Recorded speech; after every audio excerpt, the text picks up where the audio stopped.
Namu Myoho Renge Kyo.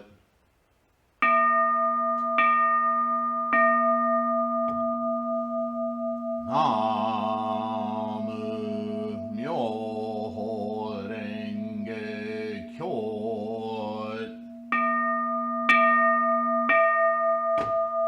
Namu Myoho Renge Kyo.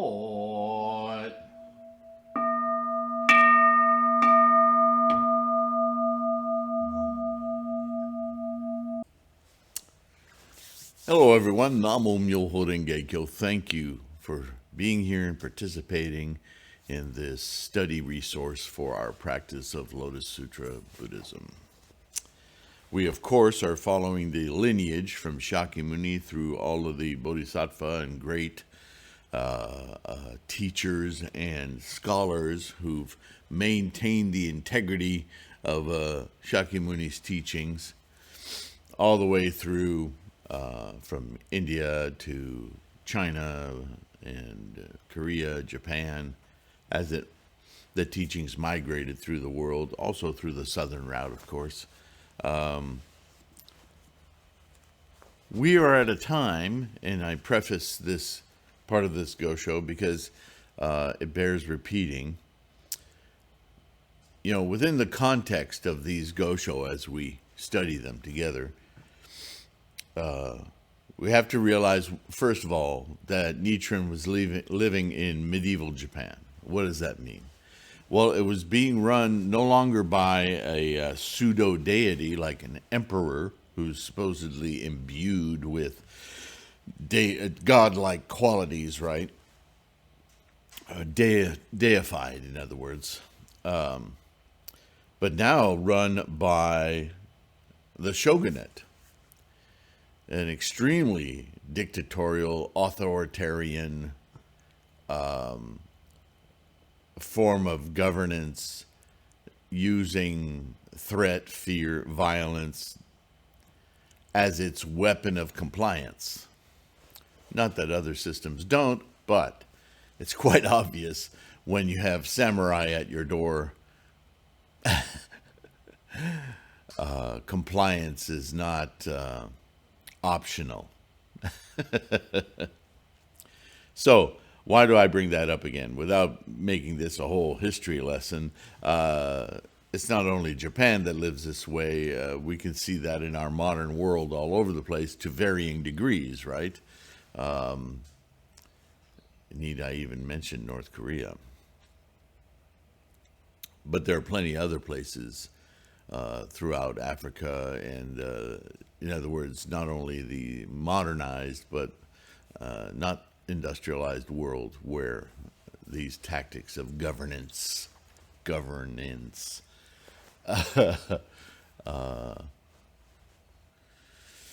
are rampant. It makes me very, very sad. So I don't mean to be glib. But with respect to our study of Nichiren and his treatises especially, oftentimes we've read words, translations that imply Nichiren telling the recipient of one of these writings to keep certain things secret, to keep it to themselves. And that might seem odd because Buddhism isn't about hiding anything, right? It's, if anything, Buddhism is the great light in the attic, magnifying glass look, right? Like I say often, you know, the emperor's naked from the Emperor's New Clothes Western fable. But again, keeping in mind the context, Nichiren wrote this treatise from exile. And he's writing it to Tokijonin, one of his senior, I would say, supporters, a landowner himself, Tokijonin, a very powerful person, not just a a peasant, as it were. In other words, somebody with great influence. Somebody, when you have great influence, has a lot of eyes watching what they're doing, right? It's a double-edged sword of sorts. So when Nichiren writes these long documents, he writes them for the purpose of distribution and knowledge, teaching the teachers, as it were. But at the same time, he wants those people who he writes these treatises to keep in mind they shouldn't just be blabbing ad hoc anyone who comes by. They might be very inspired by something they've read in this treatise, right? And they might want to chat amongst their equals and others with servants around and so forth.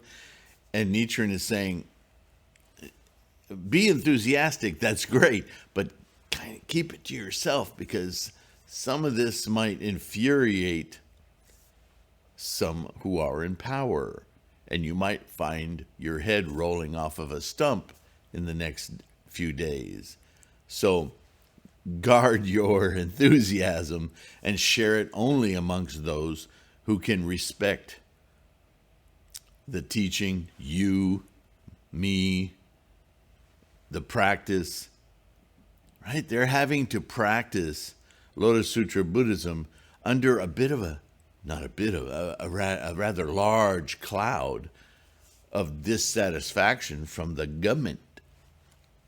G-U-M-E-N-T, government. Right?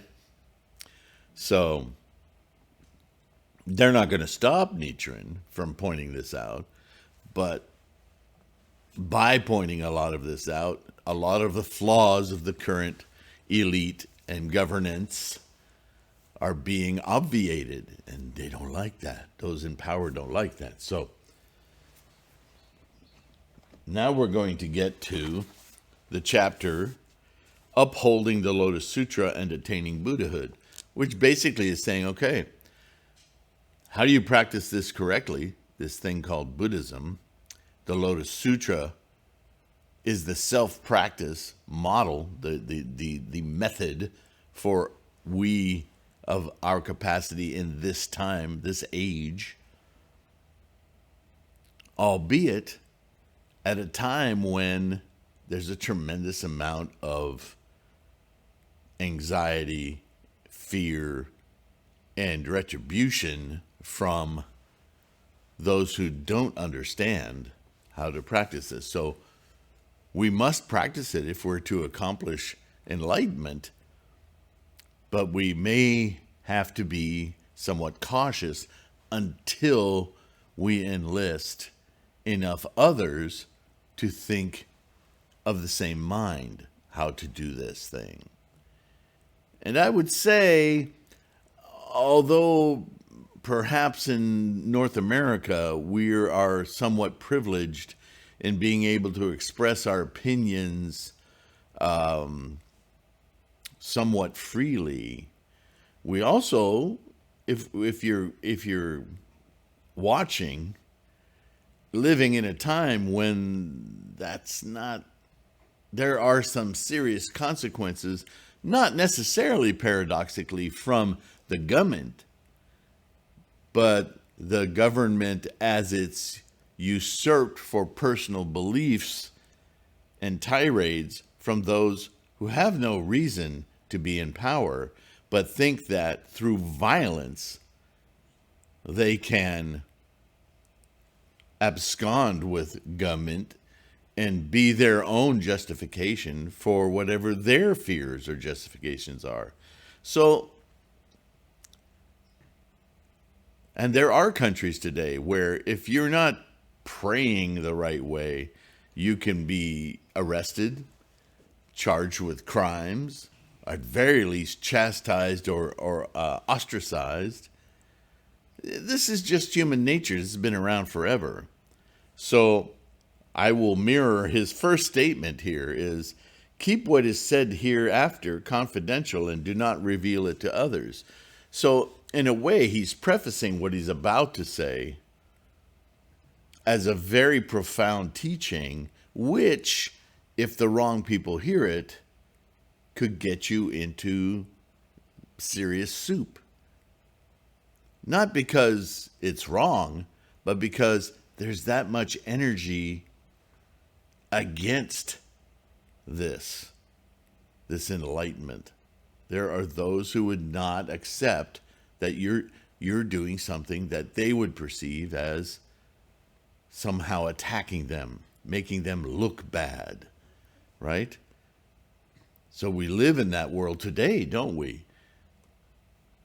Today's sword is an AR-15, and it shows up in the most awkward places.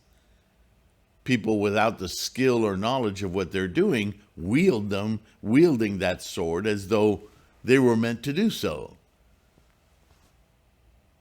I don't mean to frighten you guys, but understand the profundity of what it is you're doing as you enlighten your mind.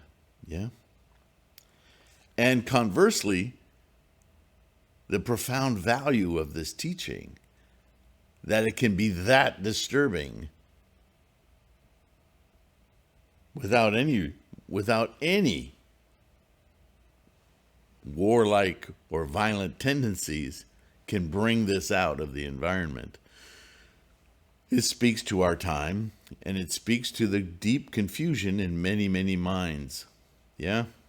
So without further ado, question number 18. Lord Shakyamuni is the Buddha. He's achieved Buddha-ness. Free of all delusions and evil passions. There it is, what I was just saying. He is the Lord of all the worlds in the universe and the master of all bodhisattvas, two groups of Hinayana sages, the two vehicles of Shravaka and Pratyeka Buddha, men and gods. What gods? There are no gods in Buddhism. But conceptually, remember personages, these forces, these mental forces. Like I said, there are people in the world today who simply want to do harm. Somehow their baser instincts are unleashed through their own deep fears, so on and so forth. We can talk about the world politic across the world today. A very depressing subject. It's hard to find those glowing candles and lights in the attic of leadership in the world today. They're there, they're fleeting, and they're having a hard time surviving. And I count us amongst those flames. So keep up the good work, yes? But at any rate, back to the Gosho. Accompanied by I was just trying to describe that what is translated as gods here are forces larger than individual persons. They're these political and rhetorical mimetics, these influences. Social media is the first place you could easily identify these forces that push great numbers of people into abhorrent thinking, right? So if you could personalize that sphere of influence, you could name it the social, the Facebook gods, the Twitter gods, the Instagram gods, the PraterU gods, the so on and so forth, right? And these people with their channels, like, what's that guy who's always screaming? He had a channel that was quite popular for it. Now he's more underground. He talks about reptile people and things. I mean, just nuts. Well, he certainly is an Ashura god, a god of the world of anger, hunger, animality, hell. He's a personage of that tendency, isn't he? Why can't I remember his name? Probably my own protection. Right? So when Buddhism talks about, or when these translations label something a god, think of it as more in terms of a great influence that is, you could say, poison. Right? It's an evil, a life unaffirming influence. and it has a great sweeping influence in different degrees in different minds, right?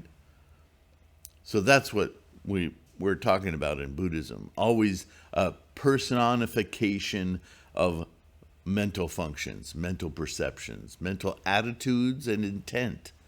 Yes? I hope that makes sense.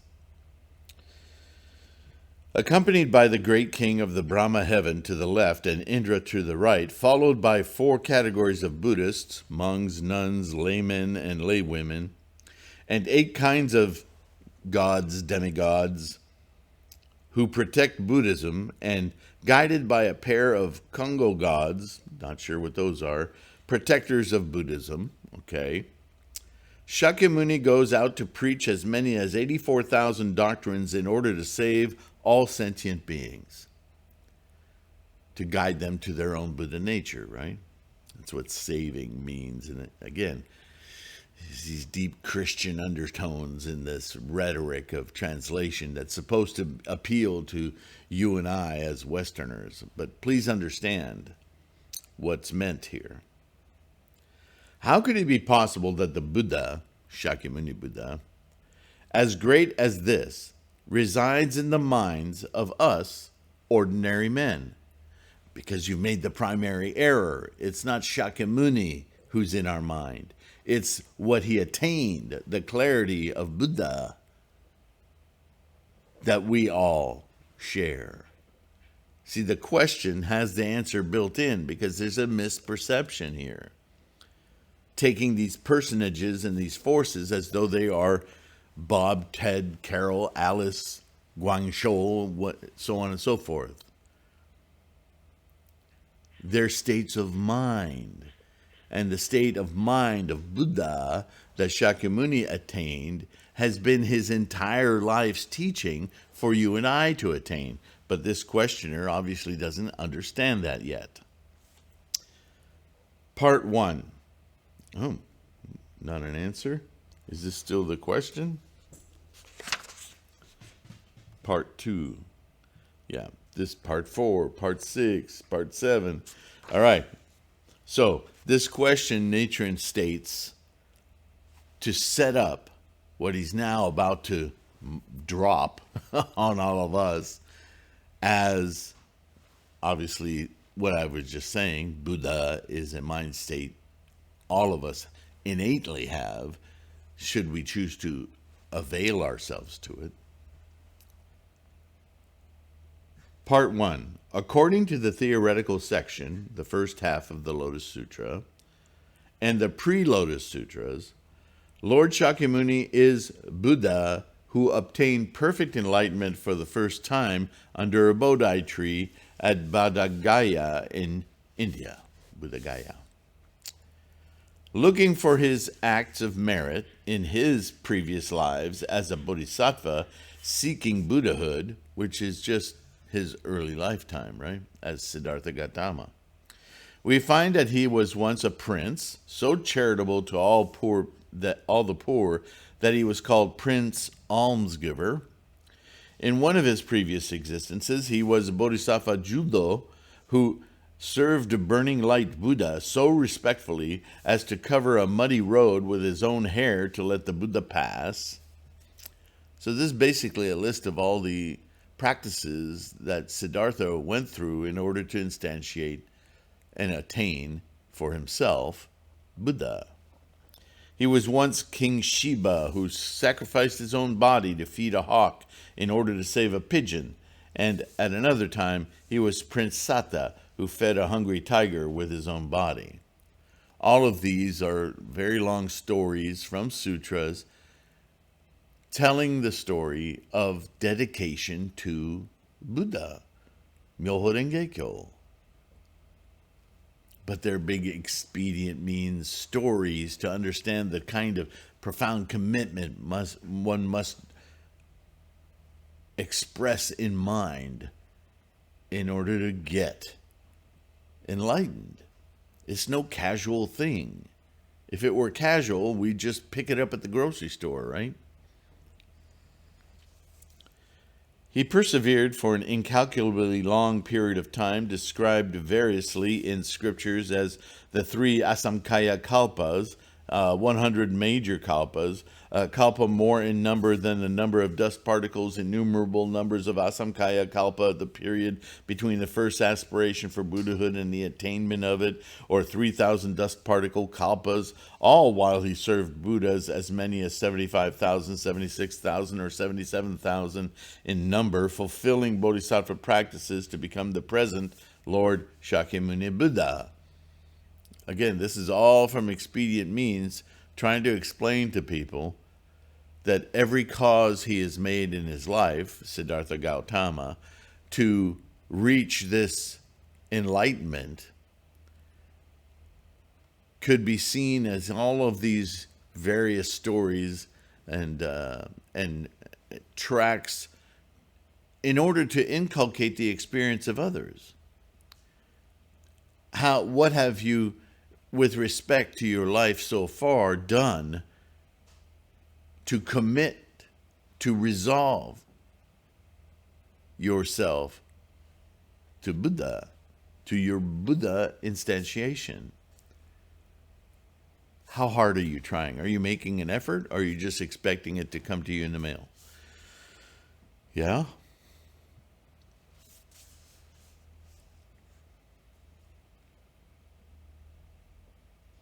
How can we believe that all the merit which the Buddha had accumulated as a bodhisattva striving for Buddhahood is inherent in the realm of bodhisattvas within our own minds? Now, that was a complicated little sentence there, because he also quite cleverly injected that how can we believe in all of that work exists in ourselves, accumulated as bodhisattva striving for Buddhahood is inherent in the realm of bodhisattvas within our minds? You just slip that in there. Because if you can understand, excuse me while I adjust my chair here.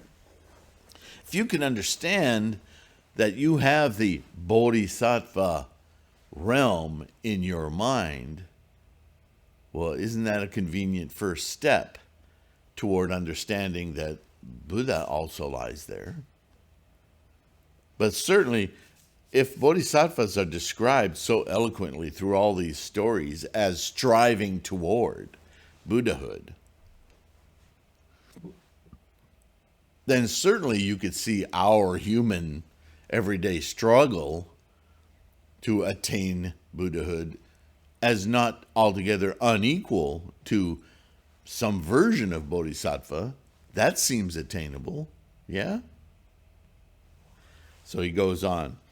Speaking of the attainment of Buddhahood as a result of the practices of the bodhisattva, it is generally believed that Lord Shakyamuni Buddha attained perfect enlightenment for the first time under the Bodhi tree at Buddha Gaya. For some 40 years afterwards, he manifested himself as various Buddhas. So he manifested himself. He represents in his travels and teachings as he moves through different sermons and teachings as different Buddhas. But he's still Shakyamuni. How is he different Buddhas? He's different Buddhas because his method of teaching is altered as he marches on through his teaching life. Remember I said personifications is everything? So for the Hinayana teaching period, the early teaching period, he represents a certain level, a certain guidance to those of that capacity, Buddha. And then as he marches into Mahayana Buddhism, he's a different kind of a Buddha, only by virtue of how he's teaching. He's still the same man. But the enlightenment experience that he's preaching, pointing to, is altered through the 5 periods of his teaching, till he gets to the Lotus Sutra, whereas it is the teaching of the Buddha to attain, to instantiate, to manifest Buddha-ness. Yeah? So that's an interesting visualization.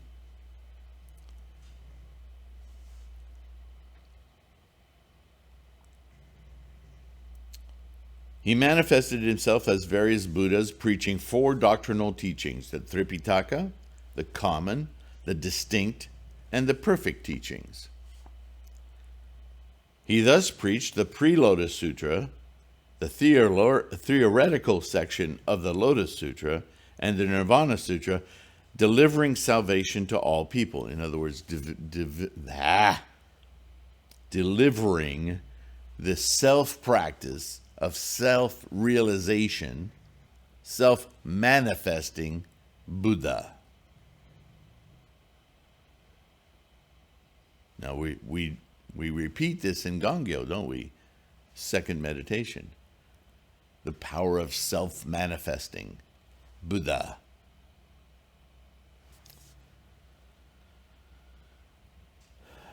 Namely, when preaching the Flower Garland Sutra, he appeared as Vairochana Buddha, sitting on the lotus platform in the center of the universe. So who's Vairochana Buddha? See, some teachers would say that this is a different Buddha from Shakyamuni Buddha, but that's an error. This is Shakyamuni teaching, I don't know what's going on with my mouth this morning, Buddhahood from a personage, a standpoint, a rhetorical device to indicate the possibility in the mind of a Vairochana Buddha. One path to Buddha, but it's all Buddha. It's just the path that differs, because we all have our own unique path, yeah? In the Agama Sutras, he manifested himself as a Buddha who had eliminated evil passions and attained Buddhahood by going through 34 stages of spiritual improvement. Do you see the teaching buried in that? I'm this kind of Buddha? No, it's not a different kind of Buddha. It's Buddha nonetheless. It's just the path is different. And that is named because that's a samsaric convention, not because it has anything to do with enlightenment. You see? He showed the dignity of 1,000 Buddhas in the sutras on the Hodo period and Wisdom Sutra, and 1,200 Buddhas in such sutras as the Great Sun Buddha Sutra and the Diamond Peak Sutra.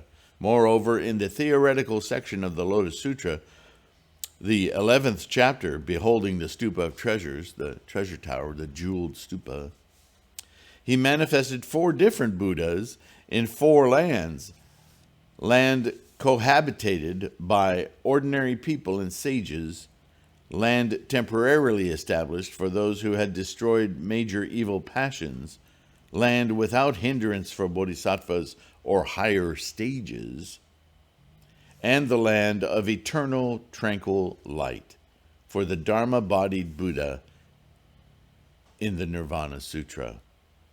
He exhibited 4 types of Buddha bodies: the inferior accommodative body, as 16 feet tall; the superior accommodative body, tall sometimes but short at other times, accommodative obviously; the reward body as Vairochana Buddha;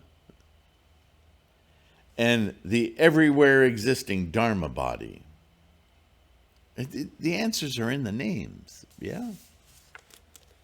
Even after his death, at age of 80, he continues to save people in the ages of the true Dharma, semblance Dharma, and the latter age of degeneration. Is such a great virtue of the Buddha inherent in the mind of us ordinary men?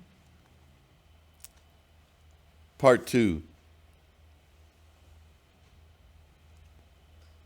Next, let me examine this further on the basis of the essential section, the last half of the Lotus Sutra. Lord Shakyamuni Buddha is the eternal Buddha who attained perfect enlightenment 500 dust particle kalpas ago. His practice of the Bodhisattva way also goes back to the eternal past, time without beginning, right? Ever since his attainment of perfect enlightenment, he has appeared in all the worlds in the universe as Buddhas in manifestation to expound Shakyamuni's lifetime preachings and save innumerable people. Now, I'm going to remind you of something that I've said several times that's in this dialogue here.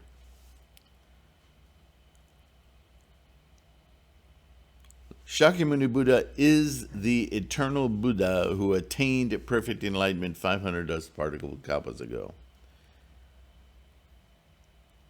So what that is saying more clearly, I would argue, is that Shakyamuni attained Buddha-ness, and that Buddha-ness that Shakyamuni attained is the same Buddha-ness that's in all of time-space.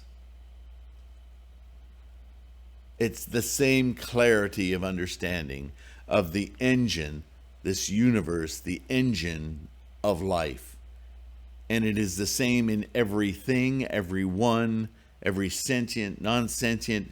We're all this massive flow of energy instantiating and manifesting every possible potential to be, because that is what's driving the whole engine. And to be, of course, requires formations. And all form from those formations requires the energy of volition, the energy of inertia, the energy of a momentum, the work, the karma, the pushing forward, or the pushing on if forward is quixotic. So this, in this formula, is where we derive human understanding of desire. Those desires aren't inventions of human beings. Human beings are the result of those desires. The karma, the actions on energy, are the desires, and we are the manifestations in momentum through time. And so we, with our practice of Buddhism, can reach into those formations and influence them toward a magnificent experience, rather than letting them drag us into stress, worry, so on. That's the whole thing. You see how this ties into 3,000 realms in a single thought moment? It's all this massive amount of energy moving, and we're perceiving it. And how do we perceive it? Either as bystanders going, wow, look at all this crap, or as engaged, living beings, seeing this entire drama and magnificence and engaging with it, involving ourselves in the amelioration of it, in the direction of it.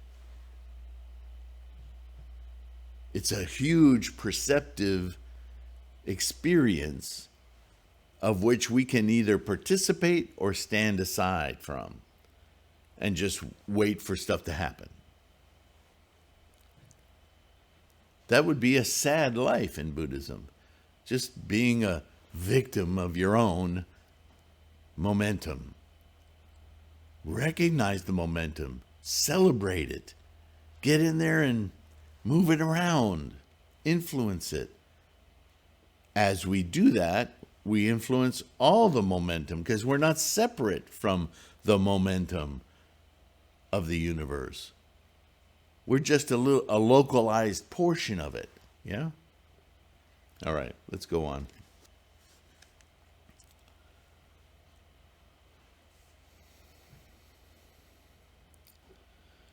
Besides these Buddhas, there exist Shravaka and Pratyeka Buddha of all the worlds in the universe, who extinguished evil passions to attain the stage of arhats. The king of the Brahma heaven, Indra, sun god, moon god, 4 heavenly kings, 4-wheel-turning noble kings, are all these and those of the realms below them, all the way down to the burning flame of hell and incessant suffering, are these supposed to be contained in the minds of us ordinary men? Are they all part of the 3,000 modes of existence supposedly contained in our minds, our own minds? It is impossible, to believe this, even if it is what the Buddha preached. So this is almost bordering on Ichantika. I get it. I understand everything you've taught, but I can't understand that this is in my mind. Really? Okay. Part 4. Therefore, it seems that pre-Lotus Sutra, which do not preach the mutual possession of the 10 realms doctrine, are more correct than the Lotus Sutra. Yeah, because that's just too hard to fathom. For instance, the Buddha is described in the Flower Garland Sutra as being completely free from falsehood and pure as the empty sky. And that's an interesting visualization, isn't it? We read in the Sutra of the Benevolent King, Ninyo Kyo, quote, having completely eliminated the root of evil passion, the Buddha possesses nothing but wonderful wisdom, end quote. It is said in the Diamond Wisdom Sutra, quote, the Buddha has nothing but pure good, end quote. We also come across a passage in Ashvaghosha's Awakening of Faith or Conviction in the Mahayana, which says, quote, there is nothing but the virtue of purity in Buddha nature. The Discourse on the Theory of Consciousness Only, a commentary on Vasubandhu's 30 verses on consciousness only, claims, quote, at the very moment when a bodhisattva is about to gain Buddhahood, he reaches the state of diamond meditation, the highest form of meditation, and the most perfect and purest of fundamental consciousness is induced. Then the minds of ordinary men and gods with evil passions, as well as those of Shravaka and Pratyeka Buddhas, are all eliminated as they are contrary to the fundamental consciousness. Now, some people seize on statements like that, and they suppose that the origination of the universe and the universe itself has its own consciousness. That's a confusing way to think about it. I understand why someone would say that, but it's not entirely accurate. Simply for the reason, as I've described so many times, that consciousness is a facet of mind. And mind only exists as an emergent property of this apparatus. Yeah. A consciousness, in other words, experiences. And what experiences but a mind? An experience, the definition of an experience is something that is perceived and held in the mind.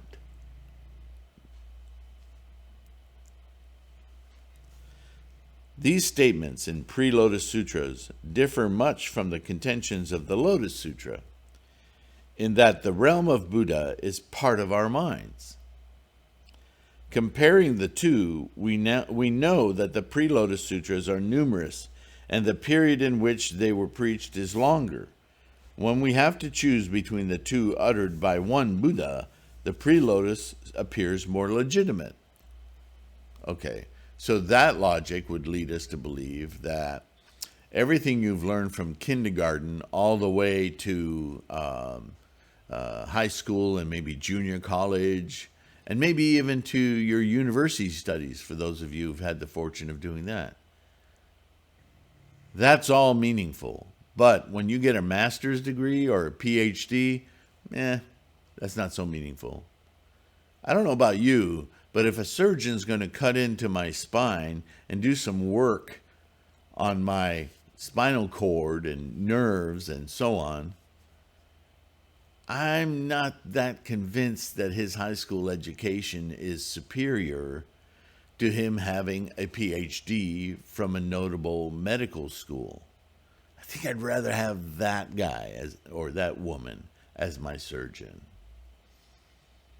So, this is a nonsense argument. This is somebody saying, well, this has been around so long, so it's more legitimate.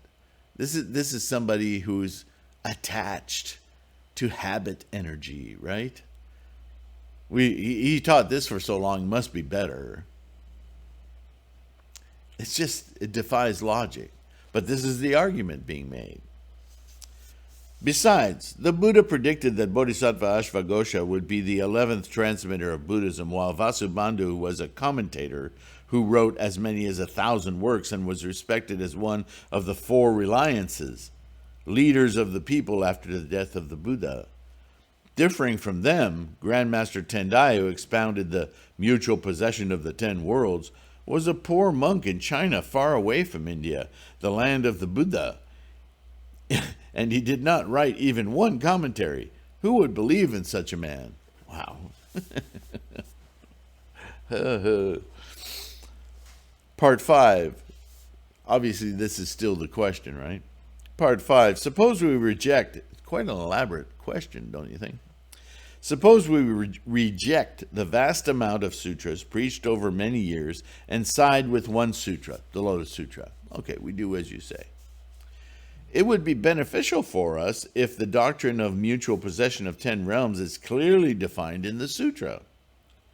However, where in the Lotus Sutra are there clear statements regarding the doctrine mutual possession of 10 realms, as 1,000 aspects contained in 100 realms, or 3,000 existences contained in one thought? Well, Nichiren's already dissected all of that. But I guess maybe he'll do it again. Looking through the sutra, we cannot find any passage to this effect. Well, yes, we can. Nichiren listed them all. Every world, every realm of Asuras, of animality. Remember, he went through every single chapter of the Lotus Sutra and how it included the Buddha realm in these other realms. I mean, he already dissected this. So why the question again? I'm curious.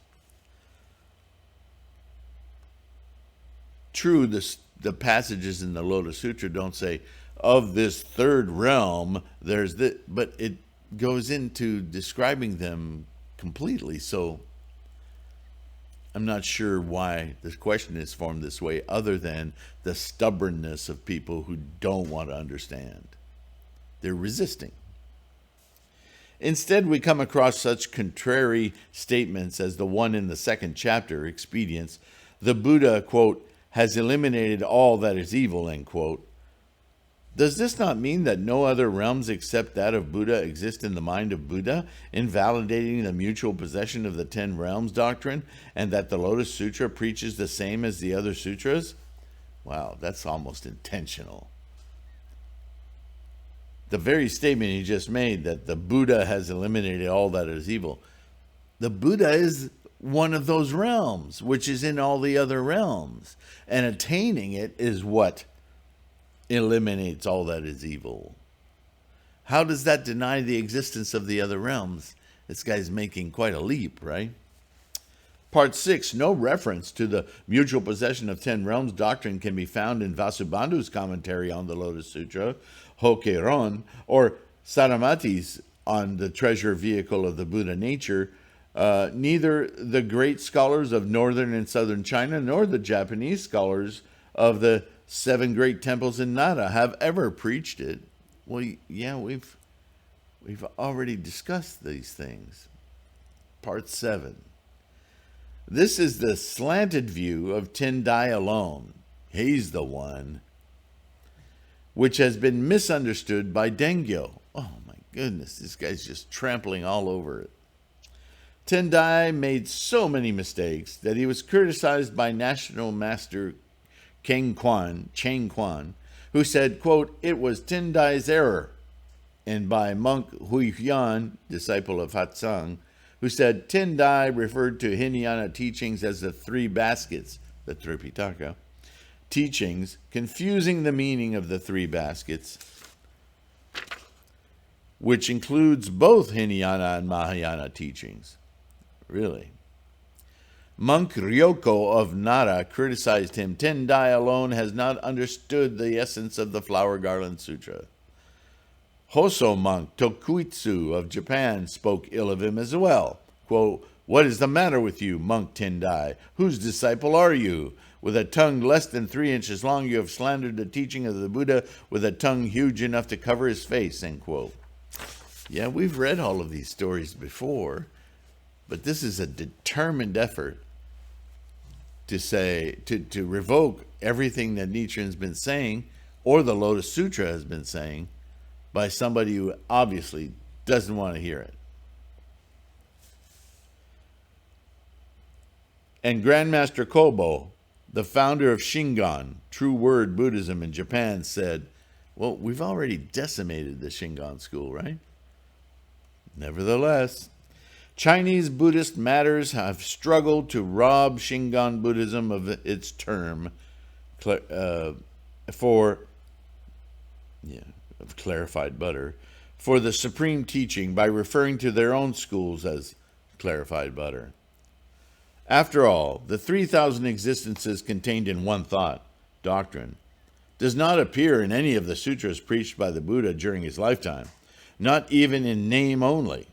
None of the 4 reliances who guided the people after the extinction of the Buddha have said a word about it. Scholar monks of China and Japan have not accepted the doctrine either. How can we believe it? And finally, my friends, we get to the answer. Wow. So, obviously, in his writing this question, Nichiren is doing a great summation. A summation of what he's already discussed in this writing, as well as other writings.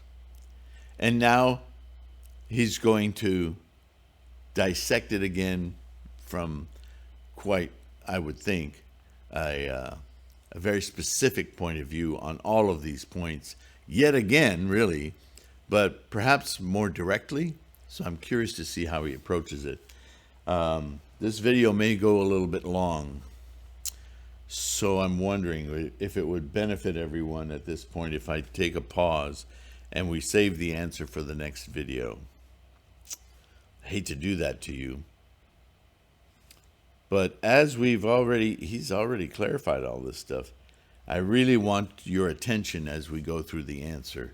I don't want you to be weary, worn out by all of this rhetoric and miss something. So yeah, I think I think that's the best decision. We're going to pause, and maybe that'll give us time to go back through what we've already discussed, find our own answers, and in the next video we'll read Nichiren's, and that should be quite profound, being as he's already cautioned us to be careful who we share this information with, right? If only for the nature of the questions, which might produce some confusion in some. And I hope that's not one of you, but if it is, hang on. Nichiren will clear everything up.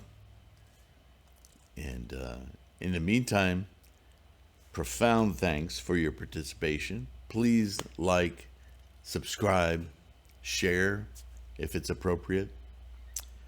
You can download these audio podcasts for review in your leisure. To the patrons on Patreon and those of you who support me, but I say us because we all benefit from the contributions that keep this channel going. Namo Myoho Renge Kyo. It's our Bodhisattva work. Please take care of your health. be kind to yourself as well as others. And I will see you in the next exciting video. Thanks again for being here, and I'll see you in the next one. Bye for now.